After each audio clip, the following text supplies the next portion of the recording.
الله الرحمن الرحیم. د لوی اختر پر راتګ خپل ملت او اسلامي امت ته صمیمانه مبارکی وړاندې کوم. فرارسیدن عید سعید قربان به مردم کشور و مسلمانان جهان مبارک باد. قربان عید bayramingiz muborak. وطنوالو، د ستر ابراهیمی او اسلامي سنت بیا تازه کېدل چې همدای مبارک شپې ورځې دي، موږ ته په خپلو ملي قربانیو د بیا فکر کولو یو فرصت برابروي. نږدې نیمه پیړۍ وشوه چې موږ د عمومي منفعت په نامه د فردي قربانیو سخت امتحان تیرو. سره له دې چې له دې امتحانه د ملت په توګه بریالي وځو، عمومي منفعت ته نه رسیږو او نتیجه ناکامی راوځي. همدغو مسلسلو سیاسي ناکامیو زموږ هېواد له ترقي راګرځولی دی. د اوږدو لسیزو دا ملي ماته چې زموږ د ټولنې او هېواد روحي او جسمي روغتیا یې زیانمنه کړې، تل په خشونت کې منعکسه شوې ده. سره له دې چې د وروستیو 20 کلو د خشونت اصلي عاملینو یعنی طالبانو د واک په نیولو یو څه قراري راوسته، خو خشونت یې ونه دراو. دوی د دایمي او عادلانه سولې پر ځای چې موږ غوښته د منفي امنیت لاره غوره کړه او دا لاسته راوړنه نه ده. دا جبري امنیت دی چې نتیجه نه ورکوي، ځکه افغانان وایي په زور کلی نه کیږي. منفي امنیت نه یوازې هوسایي را نه وسته، بلکې طالبان هم له افغانانو او هم نړۍ سره په تقابل کې ودرول چې فقط یوه خبره کوي: نه یې منم. دا یو بېګټې دریځ دی، ځکه اصلي زیان وطن ته رسیږي چې فرصتونه بایلي. طالبانو یو ځل بیا د هدف او وسیلې ترمنځ توپیر ونه شو کړی. واک قبضه کړ، خو مشروعیت ته ونه رسېدل او رسېدلی هم نه شول. له بلې خوا دا هم ښکاره ده چې ملي ثبات له طالبانو پرته راتللی نشي.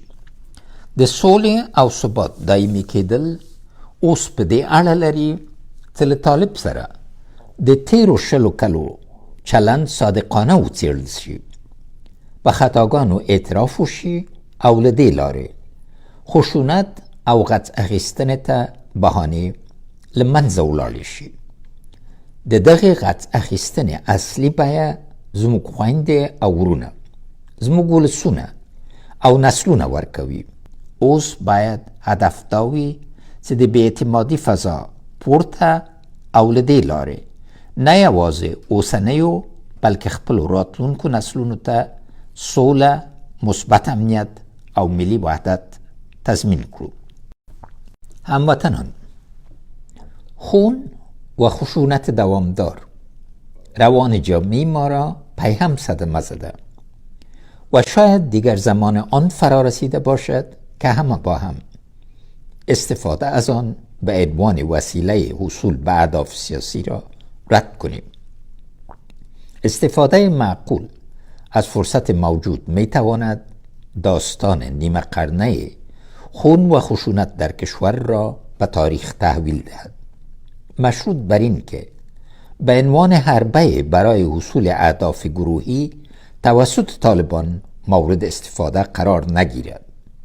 اکثریت آنها نیز شاید اکنون درک کرده باشند که گذار به یک امنیت پایدار خواست ملی است و اگر با وجود واقعیت‌های عینی کنونی تحقق یافته نتواند، مسئولیت عواقب آن بر دوش رهبران این گروه خواهد بود. اما برای رسیدن به این هدف طالبان باید نخست با خود، در گام دوم با دین مقدس ما اسلام که مخالف خشونت است و بعد با ملت افغان صلح کنند. له اسلام سره د طالبانو سوله به د دین په پلمه د وطن، افغانانو او نړۍ په ارتباط د هغوی تنګ نظري له منځه یوسي او سترګې به یې هغو لارښوونو ته پرانستل شي چې پاک خدای جل جلاله په المنلي رسول صلی الله علیه وسلم ته په قرآن شریف کې اورولي دي. د دوی اعمال او سیاستونه له ډېرو قرآني احکامو سره په ټکر کې راځي. د مثال په ډول د الغاشیه سوره په 21 آیت کې صریح الهي حکم دی چې تفسیر داسې راځي: په یاد ولره ته نورو ته د یادونې او نصیحت لپاره استول شوی، نه د دې لپاره چې پر هغوی مسلط شي. مجازات او مکافات هر چاته په آخرت کې د الله جل جلاله لخوا ورکول کیږي. خو طالبانو د مکافاتو او مجازاتو الهي حق ځان ته اخیستی، لکه همغسې چې د خلکو دنیایي حقوق د اسلام په نامه له هغوی ضبط کړي دي. خویندو او ورونو، موږ غوښتل افغانستان د آسیا په متحرک زړه تبدیل کړو. پر نورو د تکیې پر ځای هغوی پر ځان تکیه کړو. خو له بده مرغه د سمسورتیا دغه کاروان په نیمه لار کې ودرول شو. تاسو اوس حق لرئ له طالبانو وپوښتئ چې دوی څه غواړي او څنګه یې غواړي عملي کړي. کوم حالت ته چې دوی افغانستان ورساو، آیا فکر کوئ دغه زړه به متحرک او ژوندی پاتې شي؟ همدا اوس هیوادونه هغه نړیوال بحران ته په تابیا بوخت دي چې پر جهان خپور دی او تر ډیرو کلونو به پاتې وي. آیا طالبان د دغه بحران په ژورتیا پوهیږي؟ آیا له هغه سره د مخامخېدو بشري، مالی او تخنیکی امکانات سنجولی دي؟ ځواب منفي دی، ځکه دوی د دین په نامه له ملت او دین سره په شخړه دي. د افغانستان طبیعي ثروت د عاجلې ګټې لپاره اعلام کړی او له دې امله ځان له تاریخي مسؤلیت سره مخامخ کړی دی. نه طالبان دا مشروعیت او حق لري چې د افغانستان قانونه په پټو معاملو چاته ورکړي، او نه بهرني هیوادونه او شرکتونه دا حق لري چې د مشروعیت په خلا کې د هیواد زیرمې تالا کړي.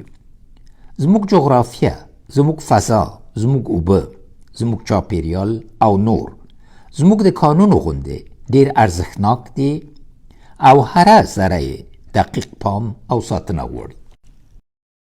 هموطنان، در اینجا میخواهم از افغانان متواری در کشورهای دیگر به خاطر خدمات صادقانهشان به مردم اظهار سپاس کنم که با زحمات خود عزت و آبروی افغانها را تأمین کردند. اکنون هم با وجود دوری فیزیکی آنها هر لحظه در کنار وطن و مردم خود قرار دارند و درد را که مردم در داخل متحمل می شوند اینها در غربت به دوش می کشند. تجربه جهانی دیاسپورا همواره شاخصهای مثبت و منفی داشته که افغانها نیز از آن مستثنا بودن نمی توانند. در حالی که آشنایی با جهان باعث رشد فکری و مسلکی شده است، خلای ایجاد شده زمینه دامن زدن به نفاق ملی توسط بعضی‌ها را نیز مساعد ساخته است. اما افغانهای مقیم خارج نباید حق نمایندگی خود را به یک حلقه کوچک نفاق افغان بسپارد. شما باید وسیله یک اندیشه سازنده شوید تا از این حالت بیرون بیایید.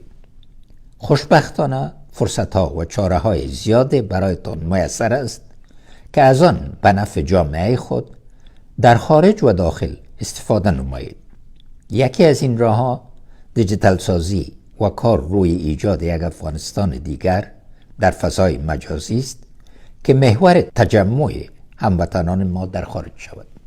زندگی در غربت هیچگاه برای هیچ کسی یک انتخاب طبیعی نبوده است و به همین دلیل است که به قول مولانای بزرگ باز جویند روزگار وصل خویش. عودت منسجم و با عزت مهاجرین افغان از ایران و پاکستان در چارچوب یک صلح پایدار در صدر برنامه‌های کاری ما قرار داشت. اکنون تنها ثبات سیاسی، صلح پایدار و امنیت دوامدار امکان برگشت 5 میلیون مهاجر افغان از جمله سیل مهاجرین ماهای پسین را فراهم کرده می تواند. خویندو ورونو، اوس د دې وخت را رسېدلی چې هېواد کې د لوبې اصول مشخص شي او هغه دا چې باید نتیجې ته ورسېږو چې څه غواړو. د نظام شکل او اساس قانون باندې باید نتیجې ته ورسېږو. حدود د بحث باید واضح شي خو فیصله باید ولس وکړي. همدا مشروعیت ته د رسېدو لاره ده. ولس د جنګ سالارانو نه هم د پوښتنې حق لري چې ولې طلایي فرصتونه ضایع او خپل جیبونه او بانکونه ډک کړل. دلته زه له دې فرصت نه په استفادې غواړم په ډاګه ووایم چې تر هغو په ما پورې اړه لري د افغانستان په سیاسي ډګر کې د جنګ سالارانو سره یو ګام پورته کولو ته هم چمتو نه یم. خو د هغوی د سیاسي سرنوشت او هېواد کې د اوسېدو د حق په ارتباط فیصله د ولس په لاس کې ده. په دې برخه کې یو پاک احتساب ته اړتیا ده چې د سوء استفادې عمق روښانه او بیا د هغې له مخې پرېکړه وشي. د طالبانو سیاسي ناتواني او د ډیرو سیاستوالو مفکوروي افلاس روښانه کړه چې د مسئلې حل د دوی تر وس پورته دی. موږ باید اوس ټوله هڅه د دې لپاره وکړو چې مشروع نظام زر جوړ او قانونیت تأمین شي چې له موږ سره د ولس پاتې امانت ور وسپارل شي. دغه هدف ته د رسېدو لپاره یوې درېیمې لارې ته اړتیا ده او زه بې له دې چې د وطن له خیر پرته ځان ته څه وغواړم چمتو یم په خپلو نظریاتو د دغې لار نقشې په جوړولو او بریالي کولو کې مرسته وکړم. ژوندی دې وي افغانستان، زنده باد افغانستان، یشسن افغانستان.